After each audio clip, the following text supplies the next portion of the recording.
दोस्तों आप एक सीएससी वीएलए हैं, कॉमन सर्विस सेंटर संचालक हैं, सीएससी यूसीएल से आधार अपडेट का काम करते हैं या काम करना चाहते हैं तो सीएससी यूसीएल में आधार अपडेट करते समय आपको किसी भी प्रकार का एरर शो हो रहा है तो उस प्रॉब्लम को कैसे सॉल्व करेंगे आज के वीडियो में आपको लाइव दिखाने वाला हूं। तो दोस्तों इस वीडियो को शुरू से अंत तक देखिएगा ताकि आपको सही जानकारी मिल सके। सीएससी यूसीएल से आधार कार्ड में अपडेट करते समय आपको किसी भी प्रकार का एरर शो हो रहा है तो आपको कैसे सॉल्व करना है, तो इस वीडियो को पूरा देखिएगा ताकि आपको सही जानकारी मिल सके। तो चलिए देख लेते हैं। हाँ बताइए sir. Please maintain silence, please maintain silence first. Sir जब एनरोलमेंट करते हैं, सर मैं इधर एनरोलमेंट करते हैं, एक बंदे की मशीन है, उसमें वो बंदा एनरोलमेंट करता है, उसमें एनरोलमेंट लिखा हुआ आ रहा है enrollment got rejected due to technical reason. जब एनरोलमेंट स्लिप को अपन पोर्टल से चेक करते हैं तो वह लिखा हुआ आ रहा है मिसमैच रिलेशनशिप। एग्री होता है, पर क्यों सर, होता है जी आपको नहीं पता क्यों होता है? नहीं। किसी को पता है रिलेशनशिप मिसमैच क्यों होता है?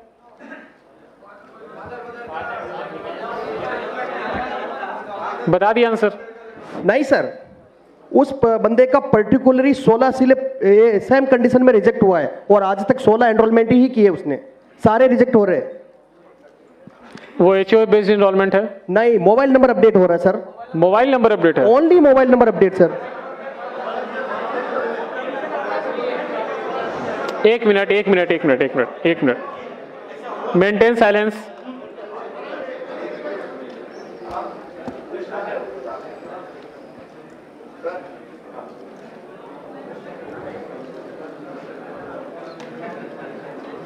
देखो मेरे पास दो ऑप्शन है, या तो मैं क्वेश्चन आंसर करूं और नहीं तो आप बोल लो, मैं जाता हूं।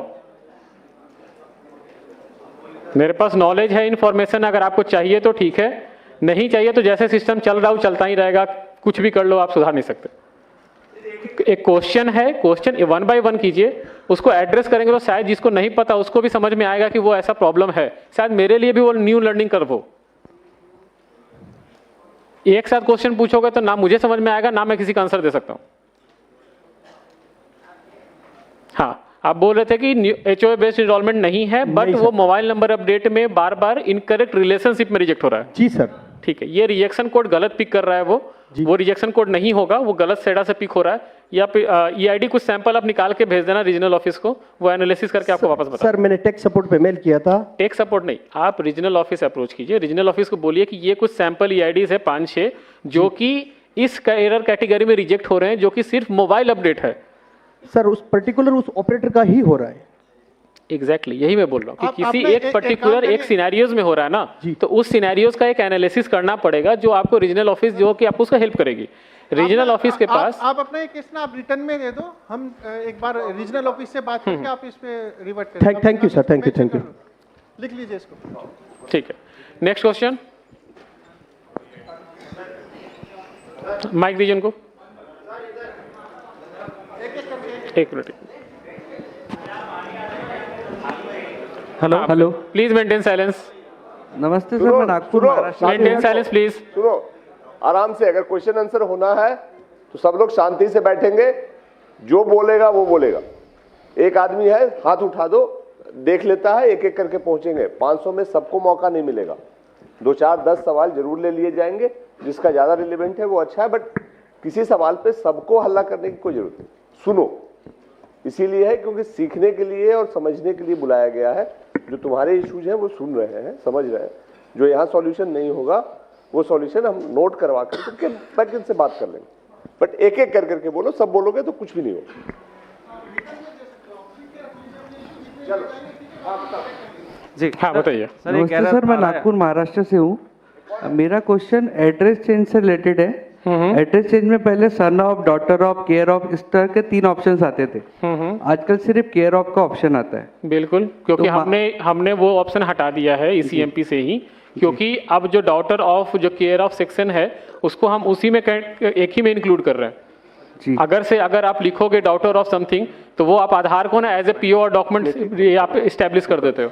तो वो हमारे लिए कभी कभी ऐसे केसेस आते हैं जहाँ पे कि बोला जाता है कि ये आधार है, इसमें मेरे फादर का नाम है, लिखा है डॉटर ऑफ, सन ऑफ, तो आप इसको एक्सेप्ट कर लीजिए।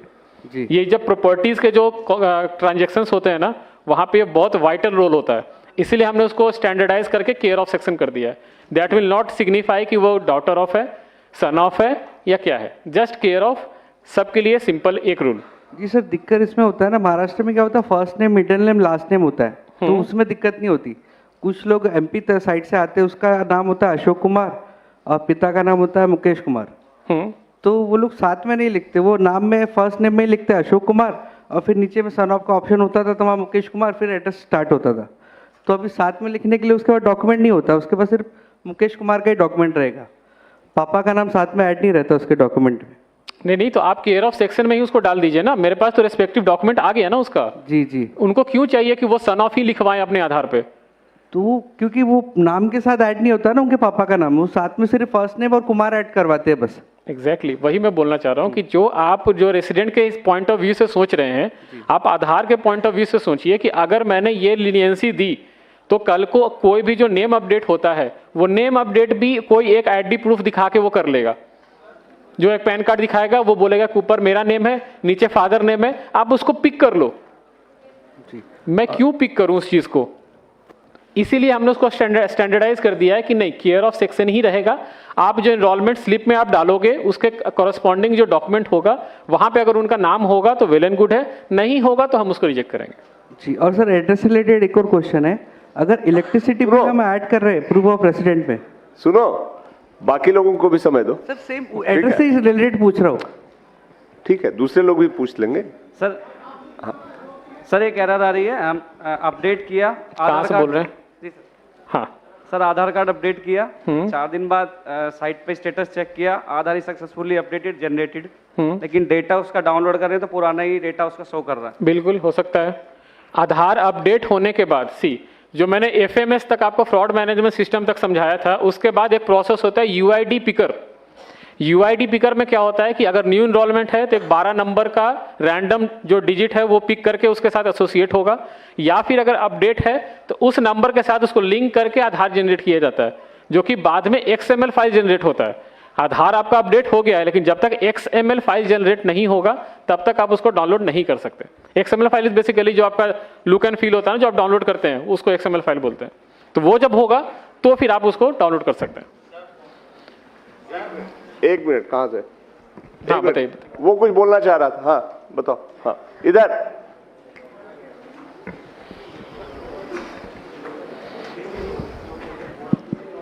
जी सर, थैंक यू। हाँ सर मैं ये बोलना चाह रहा था, जैसे इन्होंने बोला कि महाराष्ट्र में वो सरनेम की प्रॉब्लम आ रही है उनको, सरनेम, यही प्रॉब्लम हमारे साथ भी आई है कि जो बाय डिफॉल्ट हमारे उसमें क्लाइंट में है उसमें सिर्फ केयर ऑफ आता है, उसमें हम कुछ नहीं टाइप कर सकते, सन ऑफ वगैरह, जैसे हम उसमें स्लैश टाइप करते हैं उसको नहीं लेता है वो। लेकिन यही अगर हम ऑनलाइन करता है कोई तो उसमें वो ले लेता है। लोग हमारे पास आते हैं कि हमने उनको रिफ्यूज़ किया, हमने उनको बेवकूफ़ बनाया, लेकिन उन्होंने खुद किया या किसी और से ऑनलाइन करवाया उन्होंने, तो वो उनका बन के भी आ गया। ठीक है, वैलिड पॉइंट नोटेड, हम देखेंगे इस पे, वैलिड पॉइंट है। हमारे टीम से कोई इस पॉइंट को नोट कर लीजिएगा कि ECMP क्लाइंट में ऑप्शन नहीं आ रहा है, SSUP में ही ऑप्शन है। Next question, 1 by 1।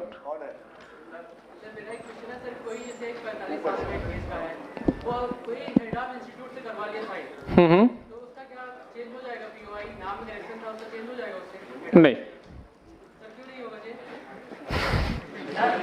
क्यों होगा चेंज? यार सुनो सुनो सुनो सुनो सुनो, पहली बात ये आर्गुमेंट और डिबेट की जगह नहीं है। ऑथोरिटी ने डिसाइड किया है कि हेड ऑफ इंस्टीट्यूशन के सर्टिफिकेट के आधार पे नाम का चेंज नहीं होगा, तो अगर उसको चेंज करना है तो वो एप्लीकेशन लगाए, वो अलग से प्रोसेस से वो देखेंगे। यहाँ पे हेड ऑफ स्पेल चेक जो भी है, हेड ऑफ इंस्टीट्यूशन को इस तरह के कोई पावर नहीं है कि वो ये सर्टिफिकेट दे सके। वो हेड ऑफ इंस्टीट्यूशन है, वो स्पेल चेक करने वाला इस अथॉरिटी नहीं है। तो जो रूल है वो समझो और उसके हिसाब से काम करो, ठीक है? मैं आपका इसका क्वेश्चन का आंसर सिंपल देता हूं। तो एक मिनट थोड़े दिन रुक जाइए, नया लिस्ट आ जाएगा। हाँ नहीं कर लीजिए।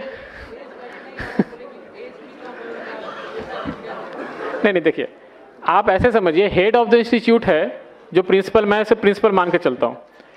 प्रिंसिपल किसी भी स्टूडेंट का आइडेंटिटी चेंज करने के लिए कैसे ऑथराइज्ड है? कैसे? आप रेजिडेंट पर्सपेक्टिव से मत देखो, आप ऐसे समझो कि आप आधार से रिलेटेड हो। आप ऐसे समझो कि अगर कोई प्रिंसिपल ये लिख के देता है कि रमेश कल से सुरेश है, तो हम मान लें उसको? ठीक है, I am taking your consider, I am taking. Bipin है, VIPIN है, BIPIN मैंने कर दिया। एक minute, I am got your question. Minor correction ना, ठीक है। आपके गलती से किसी का नाम जो है विपिन था, BIPIN बन गया, लेकिन उसका ओरिजिनल नेम जो है VIPIN था, ठीक है। वो बोल रहा है कि एक स्कूल का हेड प्रिंसिपल से मैं लिखवा के लाता हूं और उसके बाद आप मेरा नाम चेंज कर दो। स्कूल का जो हेडमास्टर या प्रिंसिपल है वो पुराने विपिन को जानता था? ना ही वो नए विपिन को जानता है। इट्स ओनली कि वो एक विपिन को जानता है जो उसको स्कूल में या कॉलेज में पढ़ता है। अगर आप इस तरह के केसेस को सबको बोले कि नहीं ये पास हो जाना चाहिए, तो स्कूल में ही आप समझो कि सारे नाम जब अपडेट करवा लेंगे। गीता जो है GEETA से GITA हो जाएगी। जो क्यों? क्योंकि है प्रिंसिपल ने लिख के दे दिया है। प्रिंसिपल कैसे किसी का आइडेंटिटी प्रूफ बन सकता है? Sir my query UCL related. एक मिनट।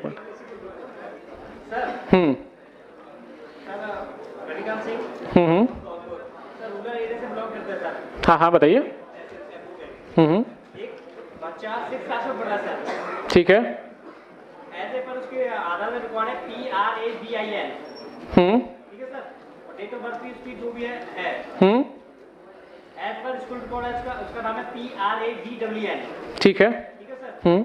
अब ये बताओ उसको किसके यहाँ पे हम चेंज कर सकते हैं सर? तो आपने पहले वो नाम पे क्यों आधार बनवाया? क्या सर? आपने पहले उस नाम पे आधार क्यों बनवाया? बच्चे वही तो कह रहे सर, आधार पैन नहीं, सिंपल सॉल्यूशन है। आप RGI जाइए, बर्थ सर्टिफिकेट अपडेट करवाइए, इजी प्रोसेस है। बर्थ सर्टिफिकेट अपडेट करवाइए, हमें भी दे दीजिए, हम बर्थ सर्टिफिकेट बेसिस पे आपको तुरंत अपडेट कर देंगे।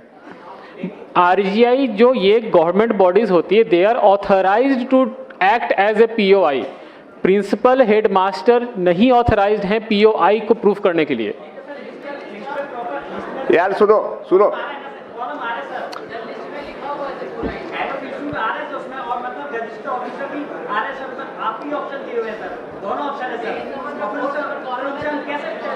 एक मिनट। क्या लिखा हुआ है लिस्ट ऑफ डॉक्यूमेंट में?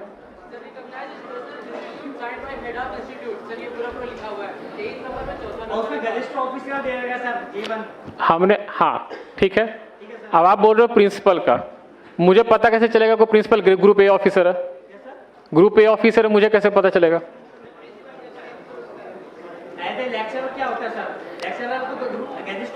नहीं होता। आपके गांव में होता होगा, आप ऐसे समझो, आपको मैं बता रहा हूं। IIT जानते हो ना आप लोग? IIT का जो प्रोफेसर होता है ना, वो ग्रुप A ऑफिसर नहीं होता। आप देखो, आप रेसिडेंट पर्सपेक्टिव से जो क्वेश्चन पूछ रहे हो ना, आप मेरे पर्सपेक्टिव से देखो कि अगर मेरे पास ना ऐसे करोड़ों सिनेरियोज होते हैं, अगर मैं ऐसे सिनेरियोज पिक करके मैं पैकेट पास करूं ना, तो ऐसे n नंबर ऑफ केसेस और बनेंगे। आप रेगुलर POI डॉक्यूमेंट लेके नहीं सी, आप देखिए, न्यू इनरोलमेंट जो है, आप सुनो, मेरा नाम XYZ था, ठीक है। XYZ मेरा नाम आधार में बन गया, ठीक है। XYZ आधार में नाम बन गया, अब मुझे उसको XYA करवाना है, ठीक है।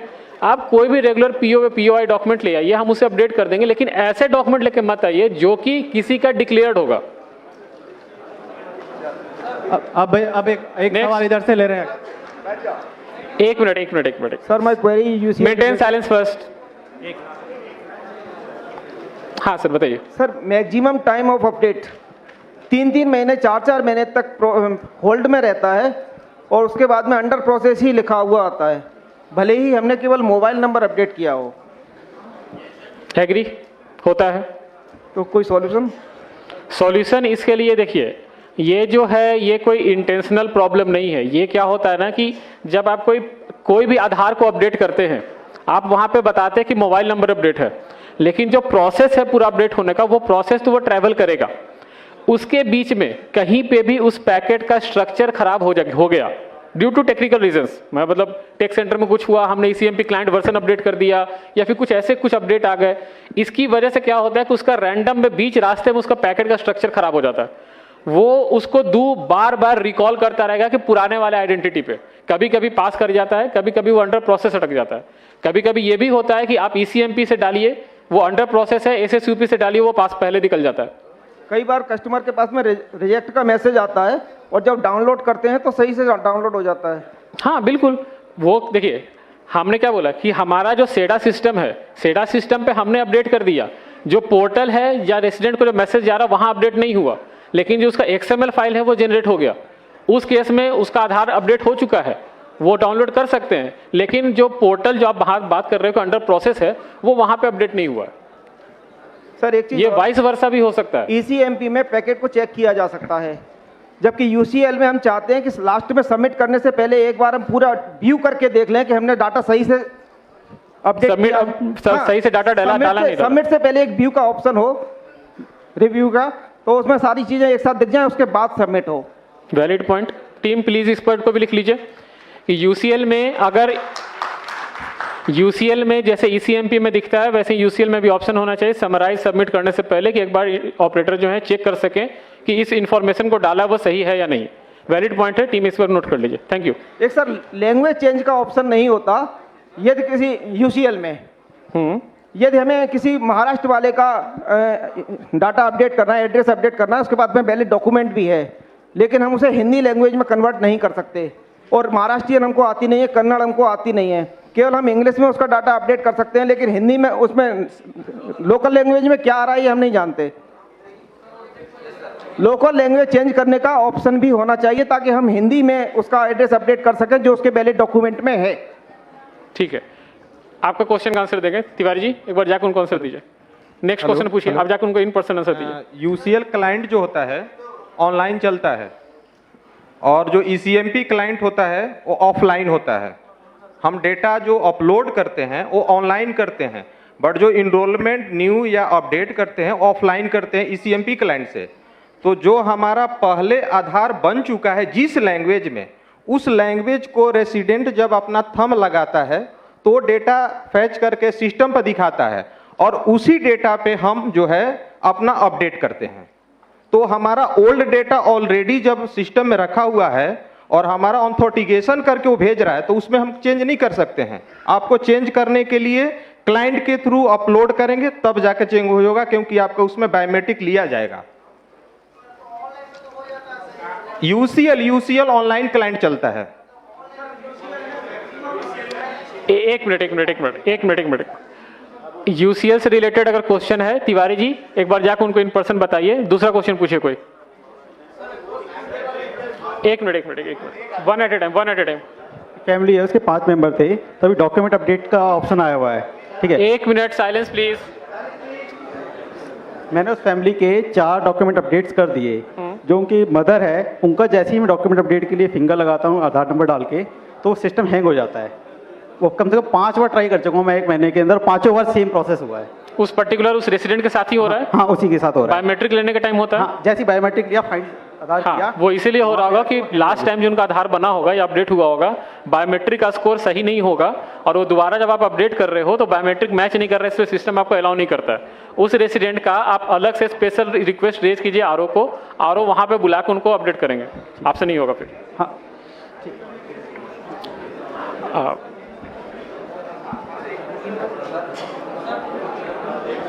सर जैसे नेम की, डेट ऑफ बर्थ और जेंडर की लिमिट है, तो बायोमेट्रिक की लिमिट तो नहीं है? बायोमेट्रिक अपडेट करने की नहीं, यस, कोई लिमिट नहीं। हाँ, जितनी बार चाहे करवा सकते हैं। Thank you. चलिए क्लोज कर सकते हैं।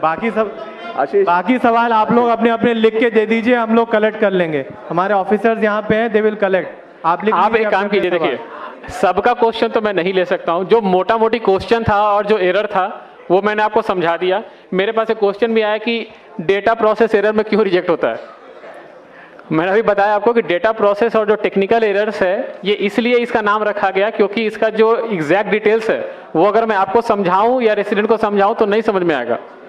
आप एक काम कीजिए, आपके जो क्वेश्चंस हैं आप कंसोलिडेट करके सीएससी टीम लीडर्स को, मेंबर्स को दीजिए, वो एक बार उनके थ्रू हमारे पास आएगा, हम उसको एड्रेस करके आपके पास वापस भिजवा देंगे, ठीक है। और एक चीज, one last thing, please maintain silence. सब लोग प्लीज शांति बनाओ, सबके सवाल नहीं हो सकते हैं, बहुत समय उतना नहीं है, पर्पस वो नहीं है, उन्होंने बहुत कुछ बताया है, बाकी आप दे दो। लास्ट चीज आप, सॉरी सर एक मिनट, लास्ट चीज आप लोग एक बार ध्यान रखिए, न्यू इनरोलमेंट प्लीज। बैठ जाओ ऊपर, सुनो कौन है सरदार जी, बैठ जाइए आप लोग ऊपर सारे प्लीज।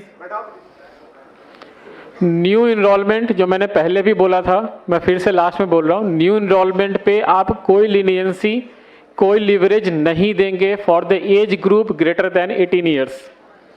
एक भी डॉक्यूमेंट में ओवरराइटिंग है, सस्पिशियस लग रहा है या कोई भी इशू आपके लेवल पे दिख रहा है, आप उसको एक्सेप्ट नहीं करेंगे, मेरे पास नहीं भेजेंगे आप उसको पैकेट को।